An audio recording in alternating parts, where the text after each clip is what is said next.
Bonjour à tous, heureux de vous retrouver pour ce premier Parlons Placement de l'année. L'occasion également de vous souhaiter tous nos voeux de santé, de réussite, de bonheur bien sûr, et puis de réussite financière. C'est l'ambition de cette émission. Une émission dense, vous allez le voir, puisqu'on va s'intéresser dans la partie consacrée au marché financier, eh bien, au scénario un petit peu turbulent qu'on en est en train de vivre. On va se poser des questions historiques en compagnie de Jonathan Lévy. Deuxième partie de l'émission, les bons plans placement avec Vincent Kutkowitz, où l'on s'intéressera aux leviers pour améliorer le rendement de son épargne. Troisième partie avec un invité exceptionnel, en l'occurrence Bernard Lebras, le président du directoire de Suravenir, qui nous expliquera comment est-ce qu'il pilote le fonds euro sécurité Pierre Euro. Et puis un autre invité exceptionnel, on a deux, une émission très riche, vous le voyez, pour commencer cette année, avec Shagir Manji et un point sur le fonds minéral patrimoine, comme on en fait tous les trimestres. On commence tout de suite cette première partie avec marché financier et opportunités.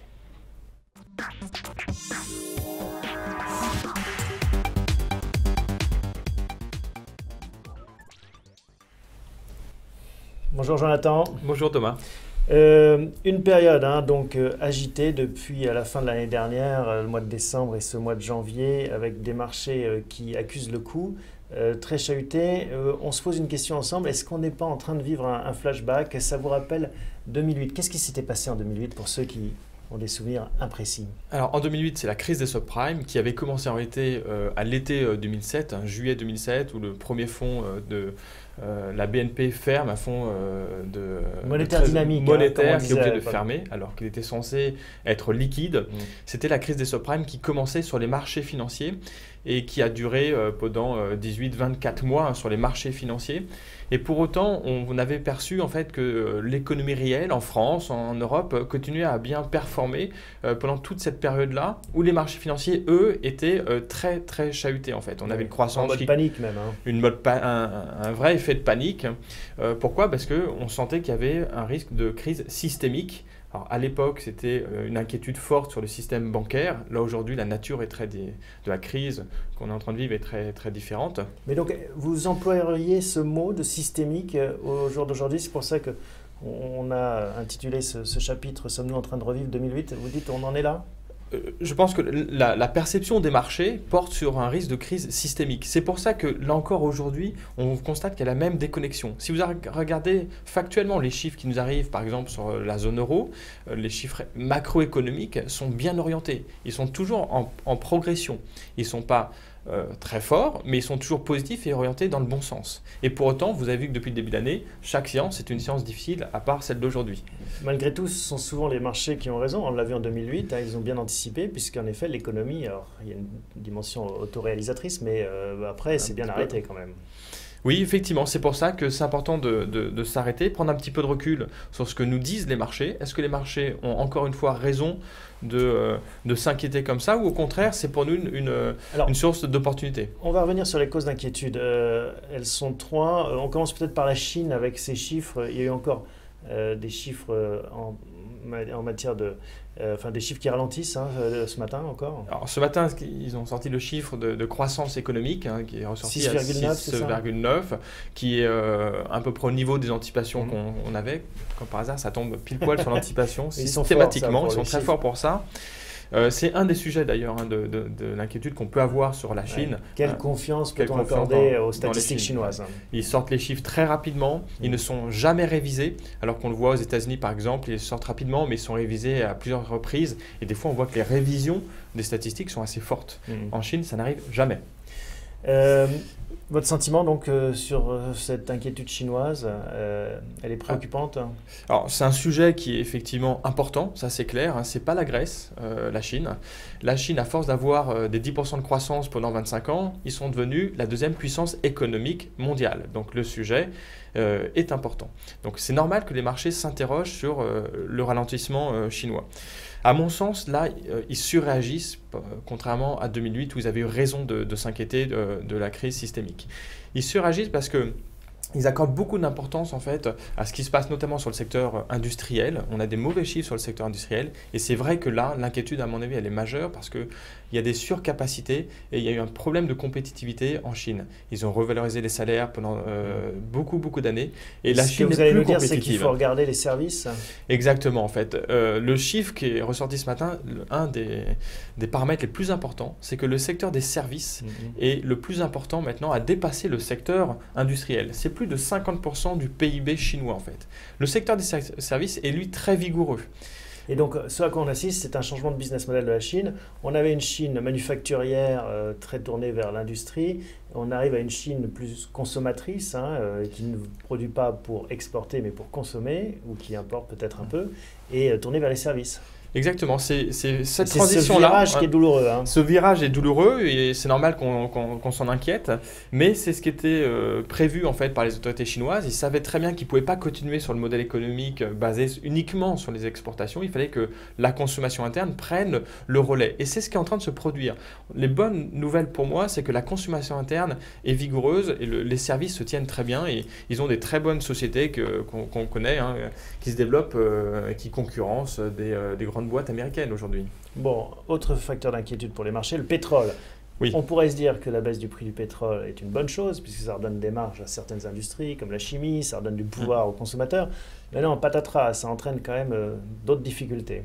Effectivement, ça c'est un phénomène qu'on avait observé déjà tout au long de l'année 2015. C'était un phénomène d'inquiétude, je vous rappelle, sur l'année 2015. Dans une des présentes émissions, d'ailleurs, on avait montré un graphe qui montrait la corrélation, vous vous souvenez, entre les prix du pétrole et l'évolution du CAC 40. Lorsqu'il y avait une forte correction des prix du pétrole, le CAC 40, lui aussi, corrigeait à la baisse. Un CAC très pétrolifère, en tout cas très connoté avec du pétrole, notamment avec très Total. Sensible, ouais. Il y a Total, mais bon, Total, ce n'est pas la seule entité du CAC 40. Donc, c'est étonnant qu'il y ait une telle corrélation.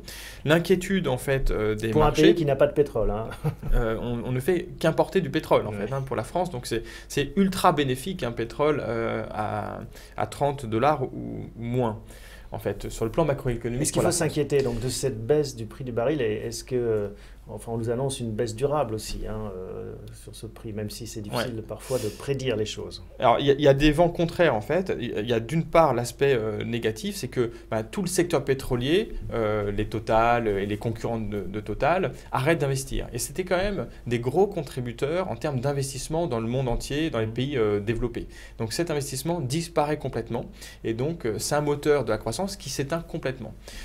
Probablement aussi des destructions d'emplois. Ils sont obligés, mais les parapétroliers, enfin tout le secteur qui travaillent autour du pétrole sont obligés en fait de se restructurer, de licencier. Donc c'est des destructions d'emplois. Ça, c'est le côté négatif. Côté positif, vous l'avez dit, en fait, c'est un pouvoir d'achat, c'est un cadeau de Noël qu'on a depuis maintenant 18 mois, qui se prolonge, qui s'accentue. Et on le voit, que ce soit en Europe, en France, quand on fait son plein. À la pompe.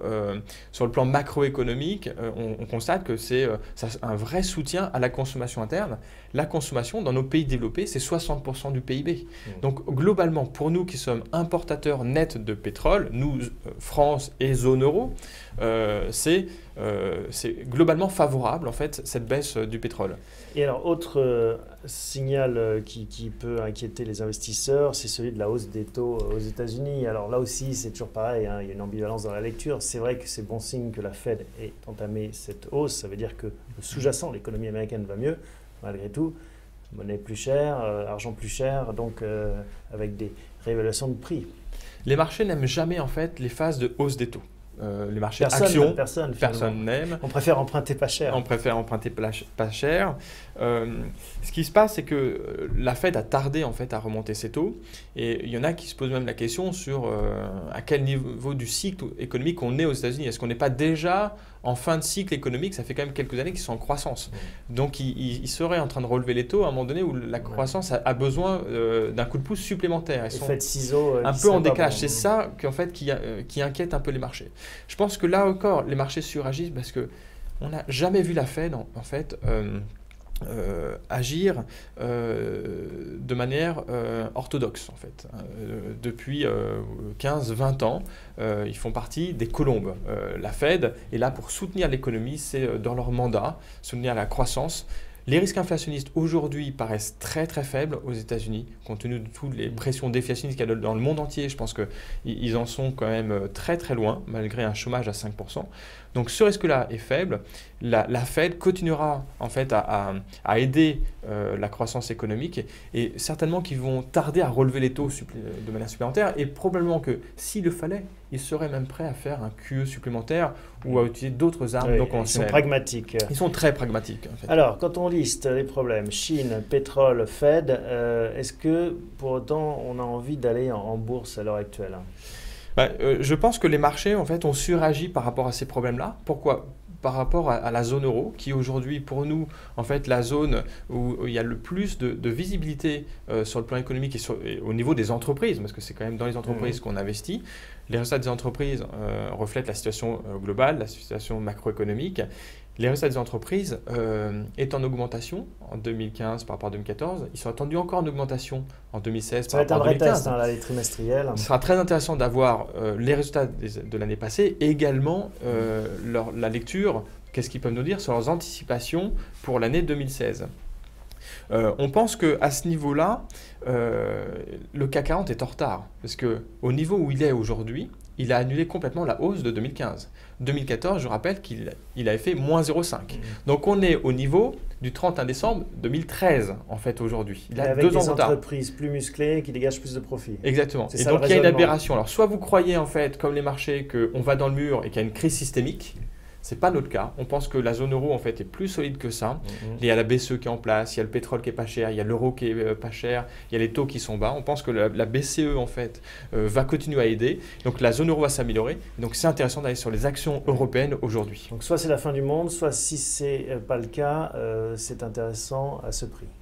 Et c'est pour ça qu'il y a aussi beaucoup de volatilité en fait, parce que soit vous créez la fin du monde et les actions elles valent pas loin de zéro. Soit c'est nous qui avons raison et les actions, elles devraient valoir, le CAC devrait être plutôt autour de 5000, 5003 au niveau le plus haut atteint au cours de 2015. Donc vous voyez la dichotomie en fait entre les deux scénarios, ce qui fait une forte volatilité sur les marchés. Donc si on accepte cette volatilité, pour nous c'est un bon point d'entrée. Voilà, bon, merci pour ces explications très claires Jonathan, comme d'habitude. On se retrouve dans un mois ? Ça marche. À bientôt.